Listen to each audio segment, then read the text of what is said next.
Hi friends, ఈరోజు నేను నాటు బెండకాయల కారం పులుసు చేస్తున్నాను. బెండకాయలంతా క్లాత్తో దానిపైన ముళ్ళంతా ఉంటాయి. క్లాత్తో నీట్గా తుడుచుకొని ఈ మసాలా కట్ చేసుకొని పెనం పెట్టి బెండకాయలు వేసుకొని ఒక 10 మినిట్స్ బాగా ఫ్రై చేసుకోవాలి. బాగా ఫ్రై చేస్తే బంక లేకుండా ఉంటుంది. కొంచెం ఫ్రై అయ్యాక లైట్గా ఆయిల్ వేసుకుంటే భిన్న ఫ్రై అవుతాయి. కాయలు ఇలా వేగాలి. వేగిన తర్వాత ప్లేట్ తీసుకొని పెనంలో ఆయిల్ వేసుకొని ఆవాలు కొన్ని వేసుకొని కరివేపాకు ఒక ఆనియన్ కట్ చేసుకొని బాగా ఫ్రై చేసుకోవాలి. ఇది బాగా కొంచెం ఫ్రై అయ్యాక కొంచెం సాల్ట్ వేసుకుంటే బాగా ఫ్రై అవుతుంది.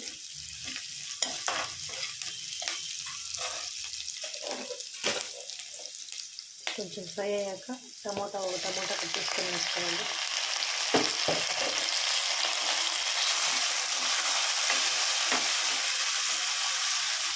5 మినిట్స్ బాగా ఫ్రై చేసుకోవాలి. టమోటా ఫ్రై అయింది. టమోటా ఫ్రై అయిన తర్వాత కొంచెం ధనియా పౌడర్, కొంచెం మిర్చి పౌడర్, కొంచెం ఉప్పు, కొంచెం తెల్లగడ్డలు దంచుకొని వేసుకోవాలి.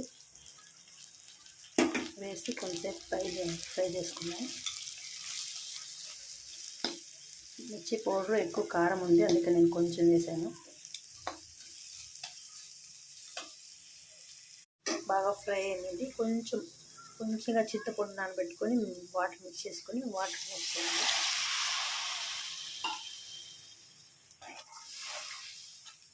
మిక్స్ చేసి ఫ్రై అయిన బెండకాయలను వేసుకోవాలి. వేసుకొని మిక్స్ చేసుకొని ఎంత కావాలో అంత వాటర్ తీసుకొని బాగా ఉడకబెట్టుకోవాలి. ఇంకా వాటర్ పీల్చుతుంది కాబట్టి ఇంకా కొంచెం వాటర్ వేసుకోవాలి. వాటర్ వేసుకొని మిక్స్ చేసుకొని మూత పెట్టుకొని 15 మినిట్స్ బాగా ఉడకబెట్టుకోవాలి. నాటు బెండకాయ కారం పులుసు రెడీ అయిందండి. రైస్లోకి బాగుంటుంది, రాగి ముద్దలోకి చాలా బాగుంటుంది. ఎలా ఉందో ట్రై చేసి కామెంట్ చేయండి.